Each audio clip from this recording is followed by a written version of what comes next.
ሰላም ጤና ይስጥልን ክቡራንና ክቡራት አድማጭ ተመልካቾቻችን እነሆ የዕለተ ሰንበት የግንቦት 24 2017 ዓመተ ምህረት የረፋዱን የግንባርና ወቅታዊ መረጃዎችን ወደ እናንተ ማቅረብ እንጀምራለን። ቻናላችንን ሰብስክራይብ፣ ቪዲዮንም ላይክ በማድረግ የአማራን ሕዝብ ህልውና ትግል እንድታግዙ በአክብሮት እንጠይቃለን። አብራችሁ ቆዩ። የአማራ ፋኖ ብሔራዊ ኃይል ቀይ ጌታ ዮፍታይ ንጉሴ 6ኛ ክፍለ ጦር የቀስተ ደመና ብርጌድ ከግንቦት 18 እስከ ግንቦት 22 2015 ዓመተ ምህረት ወራሪው የአብይ ሰራዊት በደብረ ኤልያስ ብሔረ ብፁዓን አጼ መልካ ስላሴ አንድነት ገዳም የላከውን የጠላት ኃይል ረፍርፈው ትሩፋንን ይዘው ሰብረው የወጡበት ዕለት ግንቦት 23 2017 ዓመተ ምህረት በደማቅ ሁኔታ እንዲከበር አድርገዋል። ደብረ ኤልያስ በአማራ የህልውና ትግል የመጀመሪያው ፊት ለፊት ውጊያ የተደረገበት መሆኑም የሚታወስ ነው። በመሆኑ ቀስተ ደመና ብርጌድ ይህንን ቀን በታላቅ መታሰቢያ ሲያከብረው እንደዋለ ተገልጿል። በአማራ ፋኖ ብሔራዊ ኃይል በጎጃም ቀጠና ጠላት እየፈራረሰ ፋኖን እየተቀላቀለ መሆኑ ተገልጿል። ግንቦት 23 ቀን ብቻ የጁቤ ከተማን ወሮ ከሚገኘው የብልጽግና ኃይል 57ኛ ክፍለ ጦር የፋኖን ጥሪ በመቀበል ሁለት የብልጽግና አገልጋይ የነበሩ ራስ ሀብታሙ የመከላከያ አባል የነበረ ረጋሳ ወልደ ጊዮርጊስ የቲም መሪ አበበ ደመላሽ ሚሊሻ የነበረ ዓለሙ አንላይ ሚሊሻ የነበረ ሲሆን የሐዲስ ዓለማየሁ 7ኛ ክፍለ ጦር የደጃ አዝማች ተድላጓሉ ብርጌድን ከነሙሉ ትጥቃቸው ተቀላቅለዋል። ከ59ኛ ክፍለ ጦር 4ኛ ሬጅሜንት 1ኛ ሻምበል አባል በመሆን የብልጽግና አሽከር ከሆነው መከላከያ በመክዳት አራት ኃይል በትናንትናው ዕለት ተፈራ ዳምጤ ክፍለ ጦር ዮሐንስ ዓለማየሁ ብርጌድን አላሙዲን ሐሰን ብሬን ተኳሽ የነበረ ቱጃ ሻንቆ አባል የነበረ ሻምበል ታደሰ በሪሶ ጫላ ቱሉ የተባሉ ያገዛዙን ግፍና በደል በመቃወም የህዝብ ልጅ የሆነውን ፋኖን ከነሙሉ ትጥቃቸው መቀላቀል ችለዋል።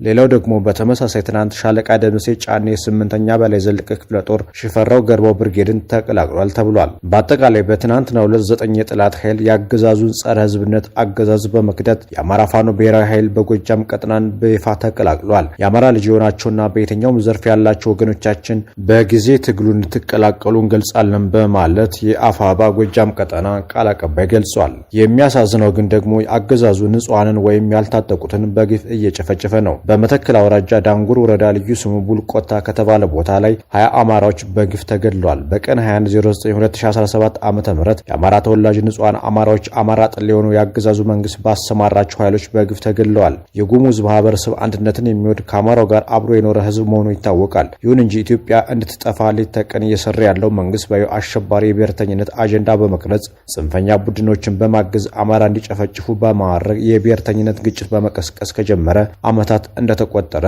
የሚታወቅ ነው። ይህን ድርጊቱን ዛሬም አጠናክሮ ቀጥሎበታል። ሌላው ተመሳሳይ ድርጊት በዚሁ በመተከል አውራጃ ዳንጉር ወረዳ አይሲር ተብሎ ከሚጠራ ቦታ በዚሁ ያገዛዙ ወንበዴ ቡድን 9 አማራዎችን በግፍ ረሽነዋል። ይህንን የደም ጠማቂ ኃይል በጋራ ሆነን ታግልን ለማሸነፍ አምረረን መታገል ይጠበቅብናል። የተከበረው የጉሙዝ ማህበረሰብና የአማራ ህዝብ ተሳስሮ ተዛዝኖ ለዘመናት የኖረ በመሆኑ አሁንም ማህበራዊ እሴቱን ጠብቆ የሚኖር ማህበረሰብ ነው ሲል አፋባ የጎጃም ቀጠና ፋኖ ገልጿል። ይህ በእንዲህ እንዳለ በሰከላ ወረዳ የግሻቤ ከተማ አካባቢ ነዋሪዎች የዳዳ የተመዘገቡ ነዋሪዎች መታሰራቸው ታውቋል። በሰከላ ወረዳ ውስጥ የሚኖሩ የዳዳ ተመዝግበው ለእርዳታ ወደ ግሻቤ ከተማ የሄዱ ከ30 በላይ ግለሰቦች በአገዛዙ ኃይል ታስረዋል። የመረጃ ምንጫችን እንደገለጹት ግለሰቦቹ የታሰሩት ሚኒሻ ጋር ተቀላቅላችሁ መታገል አለባችሁ በሚል ሰበብ እንዳሰሯቸው ገልጸውልናል ብሏል። የሰከና የጊዮን ብርጌድ የታሰሩት ነዋሪዎች እኛ እርዳታ አለ ተብለን ነው የመጣን፣ ቤተሰቦቻችንን የምናስተዳድርበት ሀብት ንብረት የለንም ቢሉም ሰሚ ያጣው አባይ ምንጭ ትምህርት ቤት ታስረው ይገኛሉም ተብሏል። በዚያው በጎጃም አገዛዙ ያደራጃቸው ዘራፊ ቡድኖች ተልኳቸውን ጨርሰው መመለሳቸው ተገልጿል። የአፋባ ጎጃም ቀጠና 5ኛ ክፍለ ጦር በትናንትናው ዕለት በቀን 23/09/2017 ዓ.ም ከአገዛዙ ስርዓት ተልኮ ተቀብለው የናጡት ነካሾች በመሆን በራሳቸው ህዝብ ላይ አሰቃቂ በደል፣ ዝርፊያ፣ ድብደባ፣ ግድያና ለ2 ዓመታት ህዝብን ሲመዘብሩና በህዝቡ ላይ በደል ሲፈጽሙ የቆዩ ሽፍታዎች በግልጽ ስርዓቱን ተቀላቅለዋል።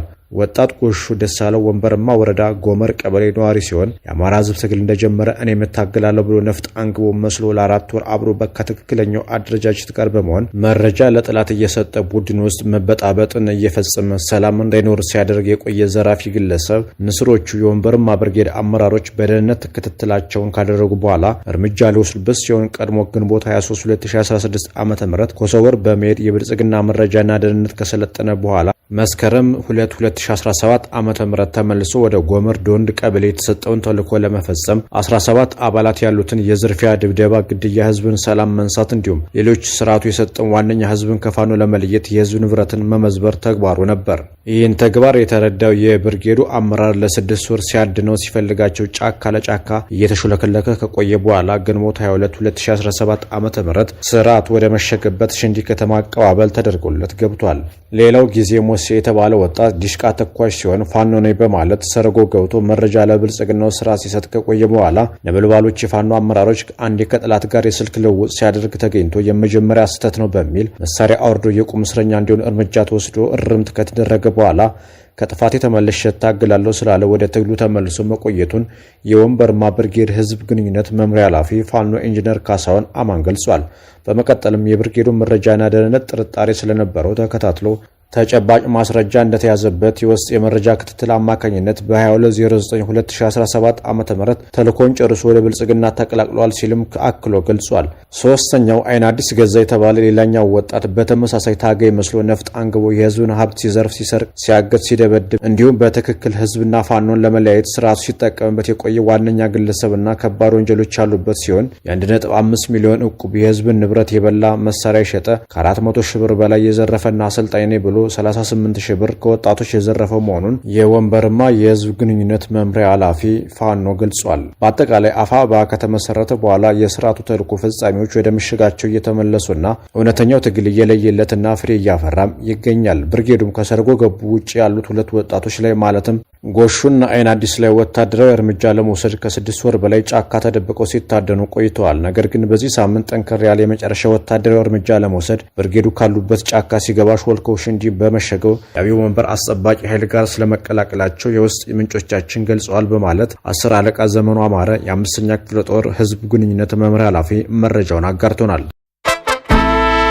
ሌላው አስቸኳይ ማስጠንቀቂያ ለበረሃት ወረዳ ሞተረኞች በሙሉ ተላልፏል። እንደሚታወቀው በወረዳችን ለተለያዩ አገልግሎት የሚውሉ የሞተር ሳይክል ተጠቃሚዎች እንዳላቸው ይታወቃል። በመሆኑም እስከዛሬ ድረስ የእንቅስቃሴ ገደብ ሳይኖርባቸው ከከተማ ገጠር ቀበሌዎች ያለምንም ከልካይነት አገልግሎት ስትሰጡ የቆያቸው ቢሆንም ከቀን 23/09/2017 ዓ.ም ጀምሮ ያልተወሰነ የጊዜ ገደብ ከከተማ ወደ ገጠር ቀበሌዎች ወይም ከገጠር ወደ ከተማ ምንም አይነት እንቅስቃሴ የተከለከለ መሆኑን ከወዲሁ እናሳውቃለን። ይህንም ማስጠንቀቂያ ተላልፎ የተገኘ ማንኛውም ሞተረኛ ላይ ጥብቅ እርምጃ እንወስዳለን ያለ ሲሆን የአማራ ፋኖ ብሔራዊ ኃይል ሸዋ ቀጠና ከሰም ክፍለ ጦር ተስፋ ብርጌድ ማገድ የተፈለገው የአገዛዙና የአፋር ሰርጎ ገቦች በብዙ መልኩ ጥቃት ለመክፈት እየሞከሩ በመሆኑ ሰርጎ ገቦችን ለመቆጣጠር ስለሆነ ነገሮች መስመር ይዘው ክልከላው እስኪነሳ በትዕግስት እንድትጠብቋቸው እንጠይቃለን ብሏል ብርጌዱ።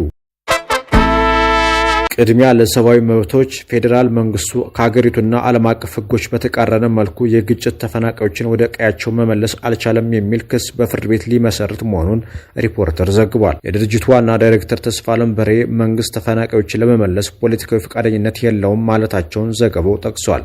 መንግስት ተፈናቃዮችን መመለስ አለመቻሉ የከፋ የሰብአዊ መብት ቀውስ ማስከተሉንም ድርጅቱ ገልጧል ብሏል። ኢትዮጵያ ያጸደቀችውን የሀገር ውስጥ ተፈናቃዮችን የሚመለከተው የአፍሪካ ህብረት ድንጋጌ መንግስታት ተፈናቃዮች በፍቃዳቸውና ደህንነታቸውና ክብራቸው በጠበቀ አኳኋን ወደ ቀያቸው እንዲመለሱ ድጋፍ ማድረግ እንዳለባቸው ደንግጓል። በሌላ ዜና የክልላዊ ዲሞክራሲያዊ ስምረት ትግራይ ፓርቲ ስምረት በአንድ ወር ተኩል ጊዜ ውስጥ በትግራይ ክልል መስራች ጉባኤ እንደሚያካሄድ ዛሬ አዲስ አበባ ውስጥ በሰጠው ጋዜጣዊ መግለጫ አስታውቋል። የፓርቲው አመራሮች በቀጣዩ ሳምንት የአባላት ምልመላና የፓርቲውን አደረጃጀቶች የመዘርጋት ስራ እንደሚጀምሩም ገልጸዋል።